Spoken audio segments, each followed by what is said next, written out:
Hi, welcome to Full Crazy Town, episode 11.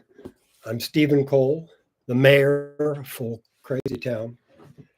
Let's see what's going on down Main Street where we left off. Almost done with the readings of the book.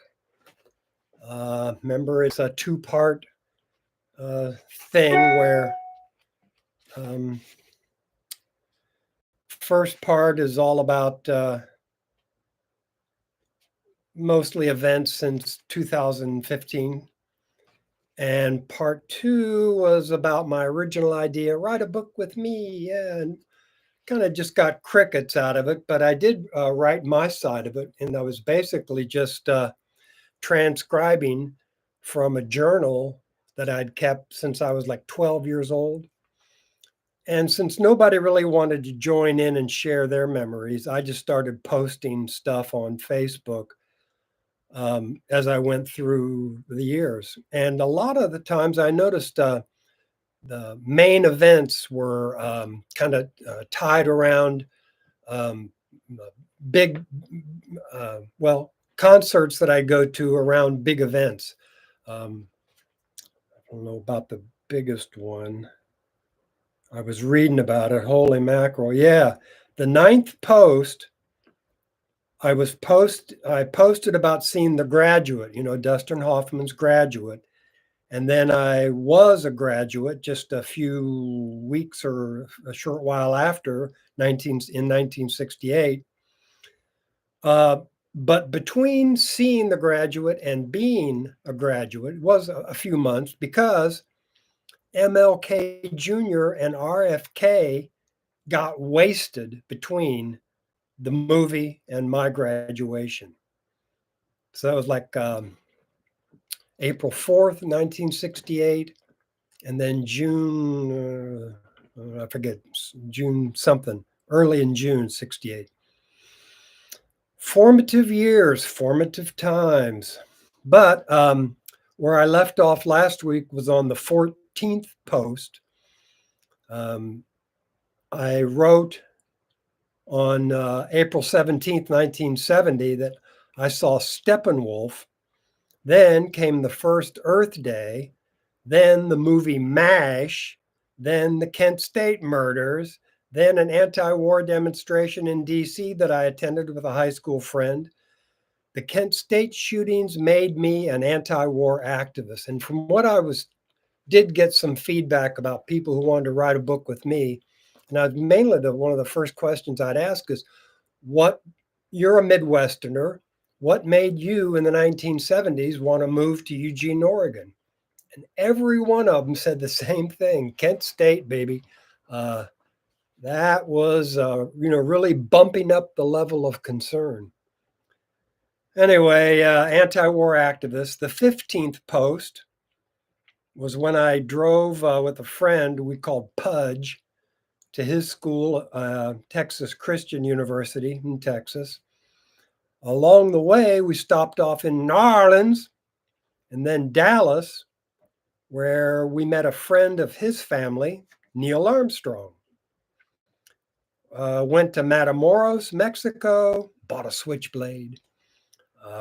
We saw the movies Woodstock and Catch 22. I mean, I was seeing these things for the first time, and it was like blowing my mind. Then we visited a little shack outside LaGrange, where we lost our virginities. Then a Led Zeppelin concert with my friend named Hare. And that was, he was stationed in Fort Sill in Oklahoma, Norman, Oklahoma. And we went down just across the border into Texas. I guess I'm not sure if that was TCU or where, but the Led Zeppelin concert was really boss cool. 16th post at the University of Kentucky, saw Canned Heat on April 26th. Before that, Chicago, then Duke Ellington. UK was pretty conservative with their music. Usually had to go to Louisville to see a better hard rock type outfit. I had a part-time job driving an ice cream truck, selling ice cream around campus and around Fayette County. I'd drive to the local racetrack, Keeneland, and talk to the guys in the stables, get tips, make bets. I was starting to smoke weed on weekends with brothers from my fraternity, Phi Kappa Tau. We started a 3-point jock club in the frat. We'd pretend to work out and study at the same time while drinking beer and wearing t-shirts that advertised us as being on the move. That was great fun. Good joke. 17th post, Jethro Tull concert in Louisville. Golden Earring / Radar Love opened for them. Got out of college with a 2.3 GPA in business administration. Serious. I majored in pizza and beer. Partying all the way, especially at Mardi Gras, where I repeat long conga lines through the French Quarter at all hours, banging glass bottles together rhythmically and never breaking one. 18th post, before I graduated, I went on spring break to Torremolinos, Spain. I won a frisbee contest back at the UK. And then I got my picture in the paper for discovering the origin of horse bridges of Fayette County. Oh, what's that? At Phi Kappa Tau, I organized a pledges treasure hunt, part of their Hell Week initiation for the pledges, and involved sending them from place to place, clue to clue, over a 3-day weekend, no sleep, no breaks. The clues were about history, frat history, UK history, Fayette County history. And I used a lot of historical markers, like there was one that said hemp in Kentucky. I think it was like for the war effort or something. For clues, I'd used historical markers for clues. Around, I noticed these concrete posts next to bridges. And the posts had names on them that seemed like horses' names. I asked all around, newspapers, libraries, the archives, everywhere. But all I got was, we don't know, but when you find out, tell us. I decided to double check at the UK library. I took the steps instead of the elevator and noticed the steps went beyond the 3rd floor where the elevator stopped, I guess, to the top floor, moving cautiously upward. I didn't know what to expect. I found an ancient woman in charge of the archives.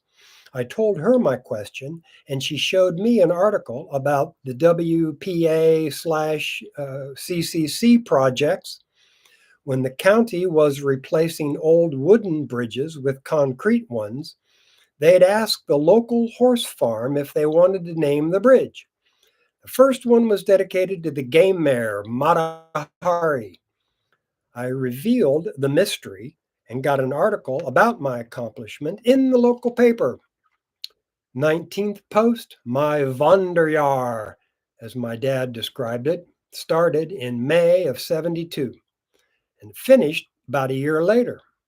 I started off visiting my hometown honey, who was completing her English degree north of London, in the same mansion, which was a branch of the University of Indiana, same huge place where the classic film, The Ruling Class, starring Peter O'Toole, was filmed. Excellent movie. In Amsterdam, I saw a concert featuring Pink Floyd, Dr. John, and the Spencer Davis Group, which with teenage Stevie Winwood on his Hammond B3 organ. I traveled through 16 countries in Europe and Asia, most notably overland to India, Goa, and Kathmandu. That's really where I went to. This was the famed hippie trail that Rick Steves had on in his book, and he does stories on his TV show also about the hippie trail. He took it and lived to tell about it. I got involved in like about 3 bus crashes and got knocked unconscious during one of them. Woke up with no memory. And all I was aware, I had a little few sticks of firewood. And the guy next to me was looking for some. And I said, "What happened?"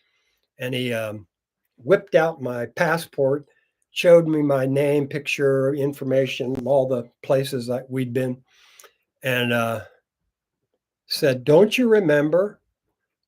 Oh, we were on a bus from Tehran to Meshed." And I said, "No, no, I don't remember. Those names don't mean anything to me." He said, "Dude, we're trying to get to Afghanistan to smoke hashish." And I went, "Oh, yeah, it all comes back to me now." Almost. Anyway, I still wonder if I ever did really come back. Anyway, Kathmandu and trekking to Tatapani in the Dalagiri range. Came back a year later, different person, from a beer drinking frat boy to a man of the world. I was still rudderless, without any clear vision about what I wanted to do. But when my sister contacted me about a job in Hotlanta, I jumped. We were in the juice bar, rock and roll nightclub business, Alex Cooley's electric ballroom and snack bar. Life in the fast lane surely made some of us lose our minds. Cocaine was starting to make it big up and down the I 75 corridor. And I learned quickly that chasing that dream led down a one-way street to a dead end. I was spending time in Orlando and Key West, hanging out with travelers who talked about picking fruit in Washington State. So in 1975 and 76, I went west using the drive-away system, where you drive someone's car to the West Coast where they were relocating. You were expected to drive 500 miles a day, and gas costs were reimbursed. I picked apples in Wenatchee, Chelan, and Monitor, Washington. Then I'd go to Mexico to winter over before flying to Florida to start the cycle anew. Between apples and Mexican vacations, I'd visit my sister Betsy, who'd relocated in Portland, Oregon. I'd also visit with friends that I met picking who lived in Eugene, also known as Blue Jean. They told me about tree planting, so in 1977 I moved to Eugene and started my career as a tree planter, first for a private contractor, and then as a member of the cooperative, reforestation cooperative, the Hodads. Hodads were a diverse bunch, mostly between 20 and 30, working on crews that had their own identities. There were macho crews like the Log Rollers and Mud Sharks, the lesbian crew, Full Moon Rising, the commie crew, Red Star, freewheeling hippies called the Natural Wonders, Thumbs, Potluck, and more. I joined a local crew in Oak Ridge that got contracts from the two Forest Service districts. Later, half the crew broke away from the locals and formed the West Fur Crew, named for the company town near Oak Ridge that had to close its mill when the spotted owl restrictions began closing small town mills. The Hodads at that time were working the security crews at the Oregon Country Fair, a hippie fair started in 69. I joined the Hodads in 77 and worked my first fair in 78. In 1980, I met my spouse to be, tree planter, working with a different co op, the Great Notions.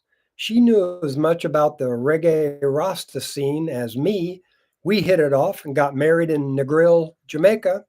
Later, when we were working with a Hodad crew, the Culls, in Astoria, Oregon, and my hair started to form into dreadlocks. I sported a dozen dreadlocks for a few years, grew about down to my shoulders. We named our only child Irie, and I cut my locks and went to school to get a teaching degree, 1984, just like you might imagined it. Back at the OCF, I worked on a couple of positions before taking over the sweep That was the crew responsible for moving the paying public off the property at the end of each day. Contentious, often contentious. Before I ran the sweep, it was mostly a line of, before I ran the sweep, the way they conducted business was just to have security workers hold hands and just move from north to south and just everybody, get out, fair's closed, get out. Everybody drunk, angry, confused. But yeah, the line of security workers moving from one end of the fair towards the exit, wrestling anyone who questioned them off site. I made a banner that explained what was happening. The fair is closing. Please exit behind you. I recruited some musicians to play as we swept, and kids held the banner. All of this demilitarized the sweep. A funny sweep story. When I coordinated the sweep, I usually had someone videotape the entire process in case something bad happened and there was a dispute about what really happened. The people who ran the OCF operations were known as Fair Central, and they knew about the VidCam.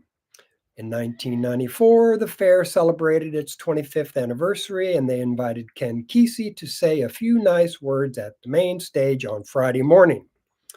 Fair Central asked me to video Ken, so I did. He steps up to the mic and says, "I'm tired of kissing hippie ass." Everybody, what? He didn't explain what he meant by this. I suppose he was challenged at several checkpoints coming into the fair, and he expected, as many bigwigs do, that everyone would know who he is or was. He went on to rant about excessive security measures and how everyone should be able to see the famous midnight show on the main stage on Saturday night. He encouraged everybody to resist the sweep on Saturday and stay for the show. I'm thinking, I'm like 6 feet away from this big suitcase-sized VidCam on my show. Thanks, Ken, for making my job much more difficult. Sure enough, come Saturday's sweep, a large group of fair growers and would-be sweep evaders camped out in the great meadow in front of the main stage. A leather-clad biker dude said he spoke for the group, and they weren't leaving. As the camera rolled, I explained to him that the fair has a conditional use permit that only allows a certain number of people to be on site after the fair closes. Then I radioed Whitebird, the fair's medical team, and asked them to bring the restraining stretcher, and they set it up down next to the spokesperson. I explained how we had to make the public leave or we couldn't get insurance and we couldn't hold the event. He thought about that and said, "If you make us leave, it's the end of the hippie dream." Pouncing on his vague threat, I said, "Dude, Kesey is a prankster. He tricked you into this. Please leave and take your friends with you." And he did, although he returned later by himself, having eluded security once again. One of the fair's management team, Frank Sharpie, chased him until he climbed up a huge Doug fir tree. I'm not sure how Frank talked him down, but he has a history of following through with his threats. He came up with the name for the new fence, FOAD, fuck off and die. So whatever he said to the tree climber, it worked. When he reached the ground, he said to Frank, "If you make me leave, it's the end of the hippie dream." That line didn't work on Frank either. Susie Prozansky has written 2 books about the OCF. And in the second one, Brigadoon of the 60s, chapter 27 is all about the OCF Navy. Now, I've got an afterword here, but I must admit I'm going to have to find another publisher, another distributor, because Ingram Spark delisted my book, wouldn't tell me why, and I've been trying for about 4 or 5 months to get sales information. And the only sales information I can get are the 23 books that I bought from them myself. I got some publisher's compensation. But according to Ingram Spark, I haven't sold a single copy. So I'm going to drop them, pay to get another one. And I'm going to advertise more about this. I've got 2 more advertisements coming up, Due Dissidents, coming up here in 40 minutes. And I'm going to explain this more, but what comes down to what I might be doing is getting a what do they call it? A lawyer that only charges you like half the take if they win. I forget what it's called, but such a stink mess.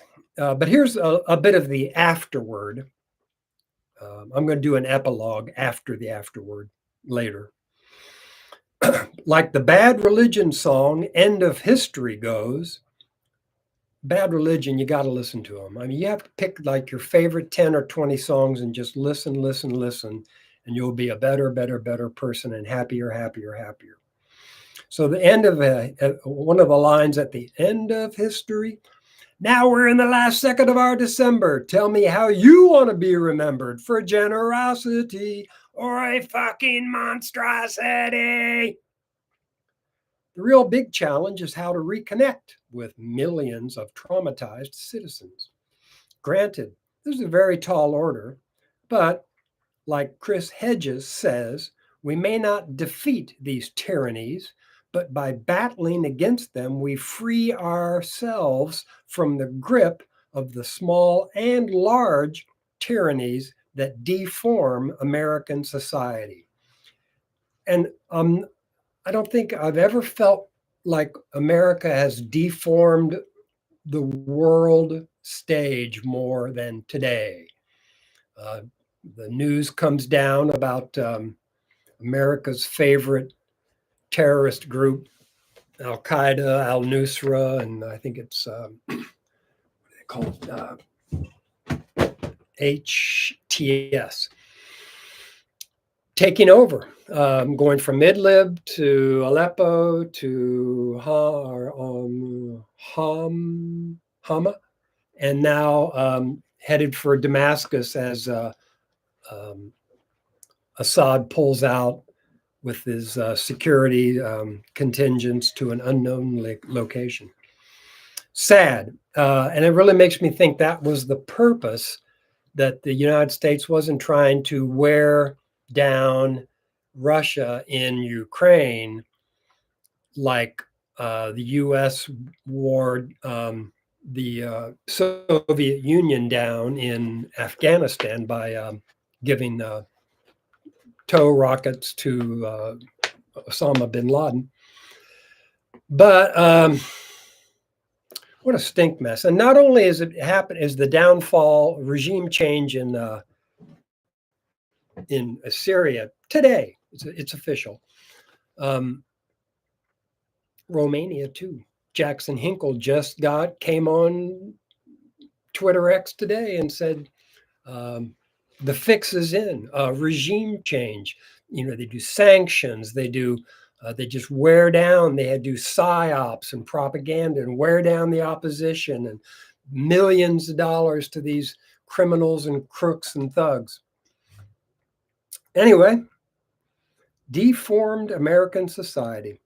A mass movement to deal with our collective trauma is needed. We must reconnect and heal the physical, emotional, and psychic wounds that we've endured.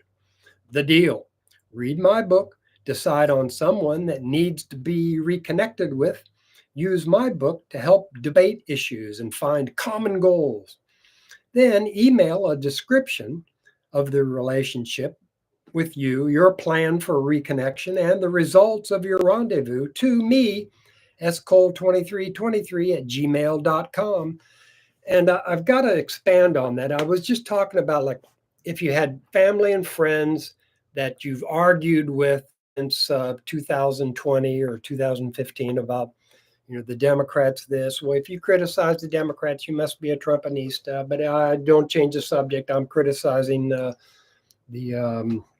proxy war, COVID, Insurrection Gate, Hunter Biden, Russia Gate, Gaza Gate, all of it. But we all have acquaintances, and maybe not close friends, but just somebody you know and you're more than an acquaintance with. These are the people we're going to have to start engaging with. If you're waiting in line and as you're bored, I mean, the person maybe next to you is not staring at their phone, and you can talk to them, and you just talk. How you doing? Well, now's weather. Oh yeah, well, what's new? Find something in common. See maybe what their complaint is about, the way things are, and you'll usually find that there's something in common, even though you maybe are critical of the Democrats and they are a shit lib, which in Blue Jean, Oregon, it seems like it's about 99.9% shit libs. My old HODAD friends, OCF friends, shit libs, woke snowflakes. Anyway, I would like to hear about anybody that has any success story, and also anybody who's bought a book. I would like to hear about it, because if I have enough people telling me that you bought a book, then I'm going to do the law. I'm going to lawyer up. So when you're talking with people, take notes. Let me know how it goes. Make a video. Just report back to me how it went, and if any more meetings are planned. If the idea catches on, I'd like to start a podcast that reports on these gatherings. Could be fun. If I can sell a few thousand books, then perhaps the tide can be turned. The hard part will be convincing well-off people that their world can come crashing down on them, just like it's already coming down on those less fortunate. Plus, this professional managerial class, those with college degrees, approximately 25% of working adults, they identify with the ruling elites. They think they're smarter, better, more deserving than the rest.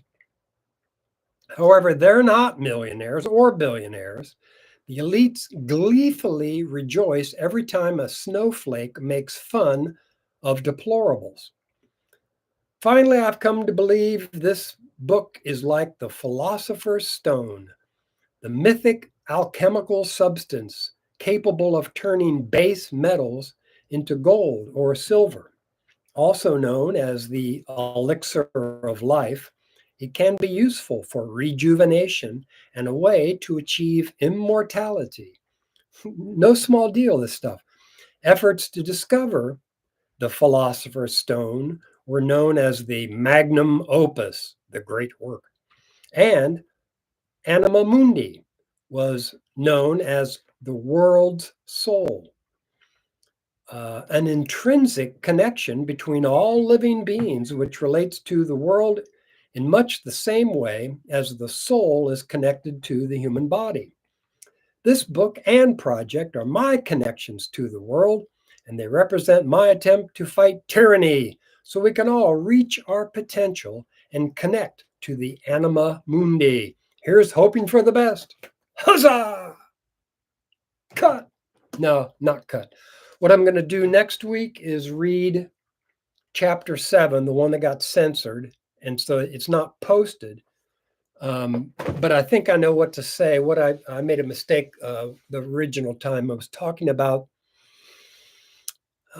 like Operation Warp Speed. Remember that thing, and how rapidly Pfizer and Moderna got their vaccines up and running. Zing! Emergency use authorization. Remember that? They had to discredit ivermectin, discredit natural immunity, discredit Joe Rogan, everybody, in order to get COVID-19 vaccine authorized. And that's what they did. Fauci lied and lied and lied and lied and lied. But I don't want to go into that. I've already talked about that. But yeah, so I want to talk a little bit about kind of what I'm going to be doing after I am done with episode 7. All the book episodes are all done.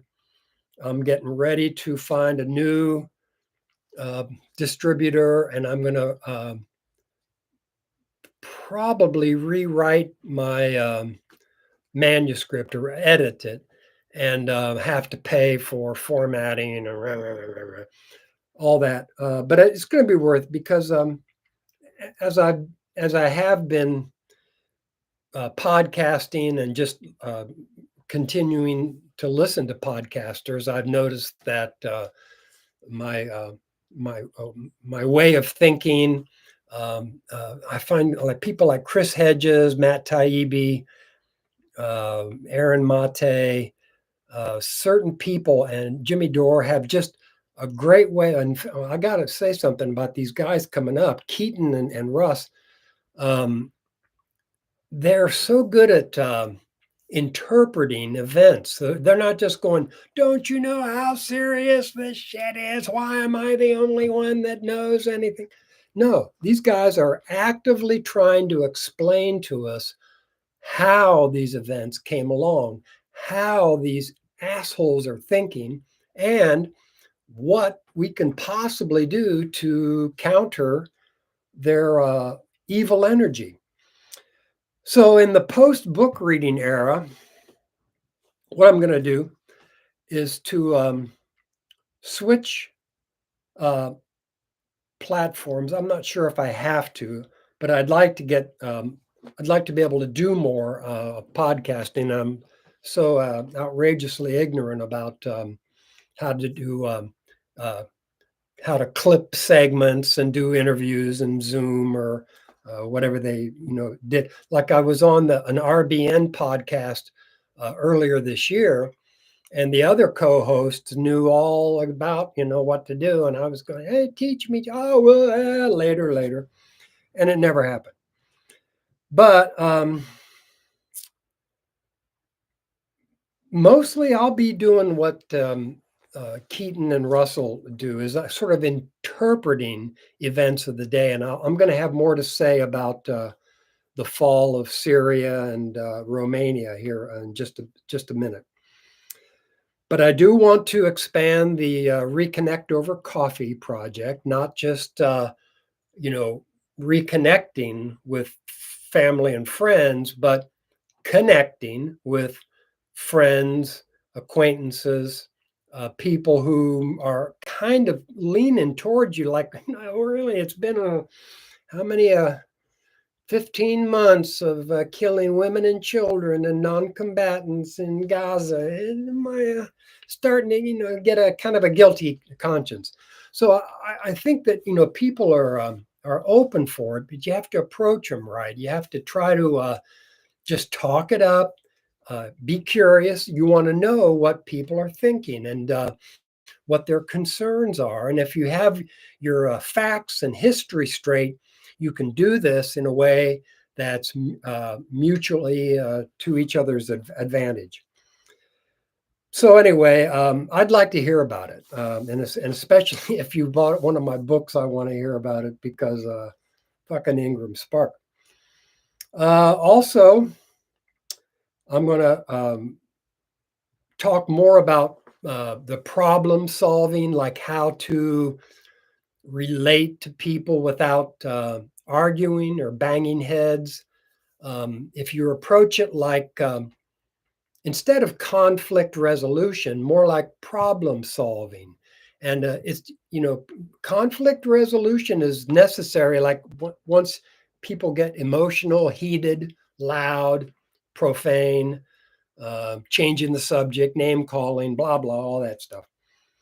But how to accomplishment, I'm going to use some teacher props that I used when I was teaching, and as a sub, I used a lot of problem solving techniques to let these kids. I really liked subbing K12 and just letting those poor little kids know, you really, I know if you have, and they say if you have a big problem, tell an adult you trust. and you need to know who to trust. If somebody is being mean to you and says that you have to trust them, if something in your gut feeling, if something doesn't smell right, feel right, some adults are not to be trusted. So you have to decide at a really young age, who do you trust, why, and now what to do about it. So it gets really thick. So we'll do but we'll be talking about the major podcasters, the one that I mentioned, plus others, Katie Halper and Aaron, Matt Taibbi and Walter Kern, Max Blumenthal. I like Hardlens Media with Kit Cabello. But I'll be talking about them, and what I find really interesting are I listen to RBN, or I listen to probably like 6 or 8 or sometimes 10 different podcasters. Some of them go every day, some go once a week, some do 2-3 times a week, like do Dissidents.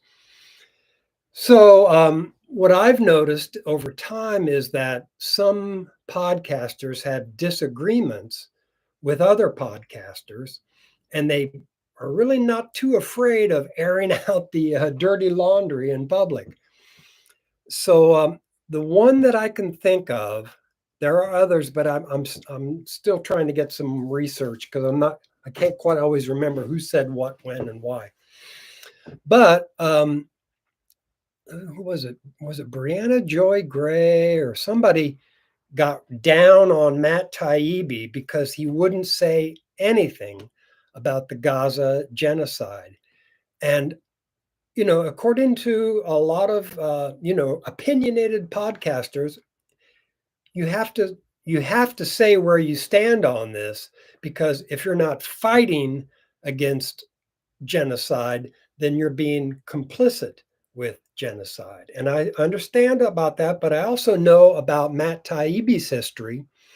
And when he was working for Rolling Stone, he was doing an article about Ivy League school fraternity that was involved with either rape or gang banging or having their way with a woman, and the university not taking it seriously. So Matt goes there, interview, 2 and 3 times, 2 and 3 weeks, prints it, and then as soon as it hits the shelves, the woman who made the accusation withdraws her complaint and says that what Matt published was a lie. And boy, Matt's credibility went. So I think he left Rolling Stone shortly thereafter, but ever since then, he's been really hesitant to even talk about a topic that he doesn't have thoroughly researched. And he admits he's never been to the Middle East. He doesn't really have steady correspondence with anybody who's inside. And while he does listen to other podcasters, and he certainly feels bad, for all the indiscriminate killing, he just doesn't feel like he can put his professional credibility on the line like he did with the Rolling Stone article, for fear of getting it wrong. And I can kind of see that, but I also think that 250,000 Gazans killed, either blown to smithereens, under rubble, famine, disease, or just outright dead. It does demand a certain degree of pushback. And so he's doing it in his own way. It's worked for him. He tries to keep things really professional. And so I can't really get down on him, but the RBN guys got down on him and, really called him out. not just Brianna Joy Gray, but the RBN dudes. I think Nick Cruz and maybe another one or two. But I want to talk about that. Then there's the Dave Smith controversy. I'm not sure who's down on him or why, but most people think he's got the right opinion on things. And I don't know who it was. Somebody was really, I mean, a lot of times I listen to podcasts as I'm dozing off or trying to doze off, and my mind will wander. But somebody said something, and if that's the kind of thing I do want to explore, because in my book I say a lot of what in my book is just paraphrasing what my favorite 8 to 12 podcasters say and kind of combining their opinions and statements into my interpretation of what they're saying. And I'm pretty sure 99% of what I say is true, with the 1%, maybe 2 or 3, coming down to differences of opinion between my favorite podcasters and each other. Okay, yeah, disagreements with podcasters. And that's a ripe field of to explore. Yeah, so I'm going to, like I said, drop Ingram Spark, pick up somebody else. So if you know of anybody, or if you're hearing this and thinking about buying my book, don't go to the site and buy from Ingram Spark. Wait till I have another distributor on my podcast. Probably be a week or two. I don't know. I forget how long it takes. But that's the plan. Now, like I say, today in Syria, it's a full crazy world. Idlib in Syria, it was the stronghold of HTS, al-Nusra, Al-Qaeda, America's favorite terrorist organization. Ever since Jake Sullivan said in 2011, Al-Qaeda is on our side, to Hillary Rodham Clinton. And so that was called the Dirty War. And I think that's why it was called the Dirty War. Al-Qaeda was on the official terrorist list in the United States. And here we were, Al-Qaeda is on, actually what he's saying is we're on their side as they battled Russian troops and the Syrian army. So it was bloody and ugly. Now we have HTS al-Nusra al-Qaeda with Mohammed al-Jilani in charge. Since 2014, sanctions, fuel and food shortages have worn down Syria. There's not enough fuel for the tanks to retreat from, I believe that was Hama, and that was just south of Idlib. And they had to abandon, it was like 200 miles to where they were trying to fall back on. They had to abandon, I don't know, hundreds of tanks because they didn't have fuel because of sanctions, because of U.S. Cruel and unusual punishment. But over the last 10 years, those sanctions and shortages of medicines and food and fuel have worn down the Syrian people, the Syrian government, anything that tries to oppose these rebels, as they're described in mainstream media, rebels attacking Assad. Russia's preoccupied in Ukraine. It just has to make you think this was the plan all along. Was not to wear down Russia like the U.S. wore down the Soviet Union in Afghanistan. The idea was to wear down Russia so that when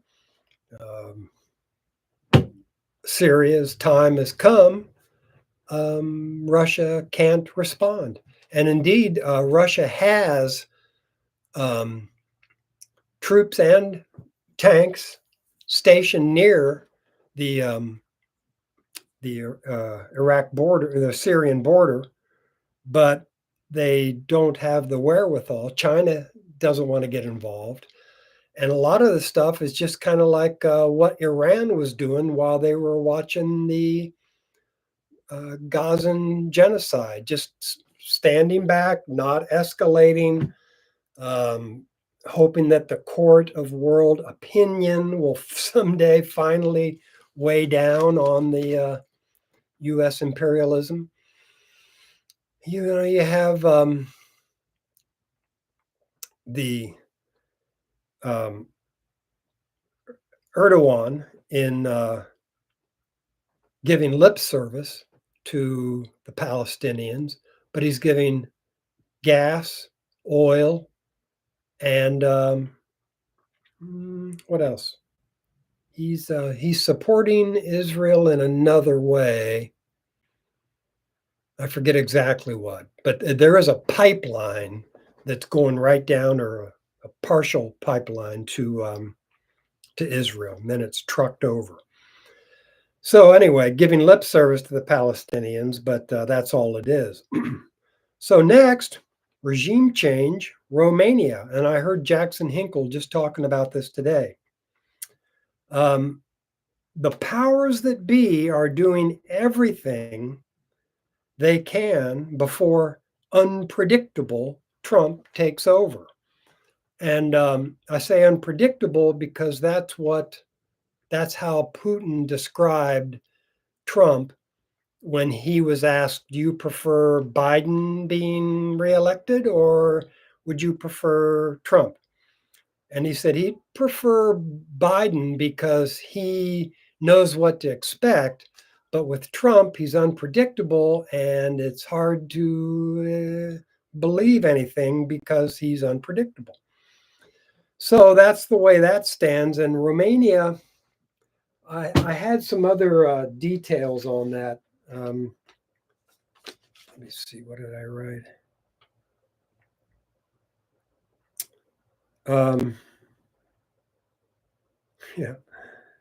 Yeah, Romania. No, I forget. I wrote some stuff down about that, and what had happened was like one person. God, I just can't get remember these names unless I'm looking at it on paper. He was the democratically elected winner in Romania, but you've got a faction that lost that's now using the judiciary to just say that election is null and void, and that it's a power play. They're just saying, we have the law on our side, and therefore the military tends to favor and do what the law says, and that if the propaganda and the psyops are strong enough, then this democratically elected person, Colleen, her, Argamati. Anyway, dark day, horrible dark day.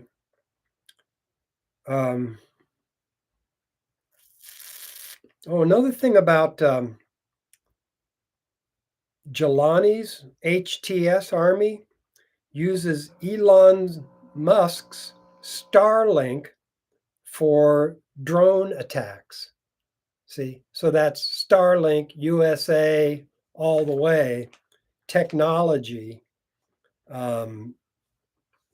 directing these drone attacks at leaders of the Syrian army and other, key figures in the government. So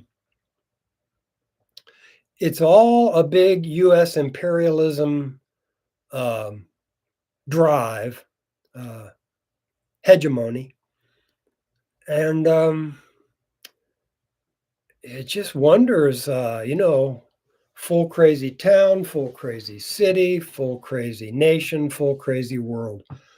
We just hope that the BRICS countries, BRICS plus five, it means what is that, 9 or 10 countries, and there's probably 20 or 30 more in the wings wanting to join because uh, the U.S. and Israel and UK have just become pariahs, worldwide hated entities, hell bent on world domination. This is where the Zionists come in. A lot of the secret society stuff comes in. The Aleister Crowley, the black magic, the Cat Williams talks about Baphomet being worshipped by the Knights Templar and the Knights of Malta too, which both groups became like city states and started to challenge the United Kingdom for worldwide predominance. And that's when the King of England, I forget, I think it was Charles III or somebody. Maybe that's maybe that's Prince Charles today.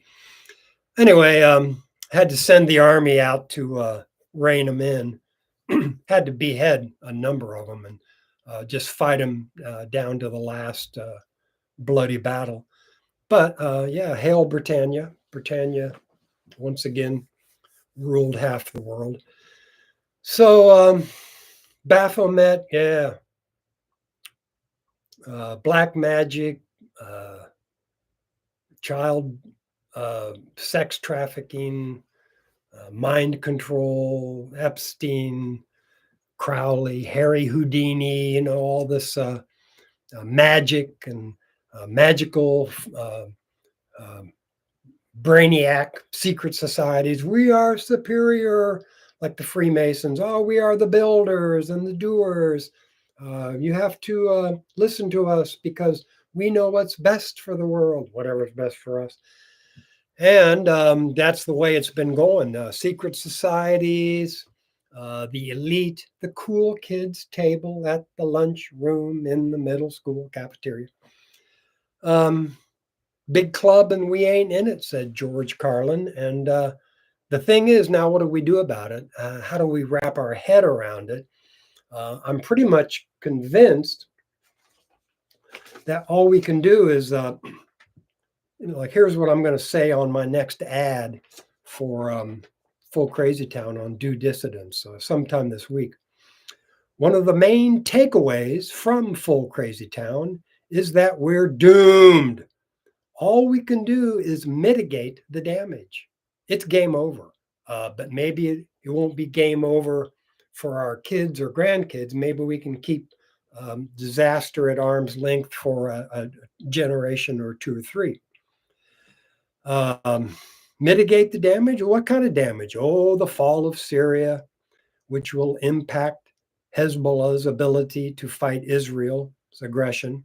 And Israel was dropping bunker busting bombs, those 500-pound bombs on parts of Syria during the HST, thing about whatever that was that I read about, al-Nusra, al-Qaeda. Bunker busters, Israel's aggression. Now the Ukraine proxy war can be seen as the key to the neocon dream of regime change in Syria. So this is like, how they talked about, who was it? Must have been Wolfowitz or Cheney or, some neocon wet dream about the dominoes falling in the Middle East and Western Asia, all the way to Northern Africa and Libya. And I think only, Yemen is going to be a thorn, but I think really Iran is going to be the next target, and probably more so than China. Regime change. Where's next? Romania. Anyway, if you know about, if you did buy a copy of Full Crazy Town, let me know. scole2323@gmail.com. Stay tuned. Coming up in about 5 minutes, Due Dissidence. Russell and Keaton are about the best because they work together really well. They're co-hosts. I'm not sure if Kurt can be Metzger can be considered a co-host with Jimmy, but he and Jimmy work really well together. If they do interrupt, it's like Nick Cruz. If he does have to interrupt, just let me say this. I'll throw it back at you. But Kurt's really good with the quips, just short, quick one-liners, and whether Jimmy acknowledges them or not, Jimmy's trying to get his script read. But Keaton and Russell are particularly good working off each other. Each lets the other one talk for a good 2 to 3 minutes. Going off on those tangents that I never can get back from, train of thought derailed. They do really well at synthesizing, interpreting events, explaining them. How did this happen? Why did this happen? What can we do about it?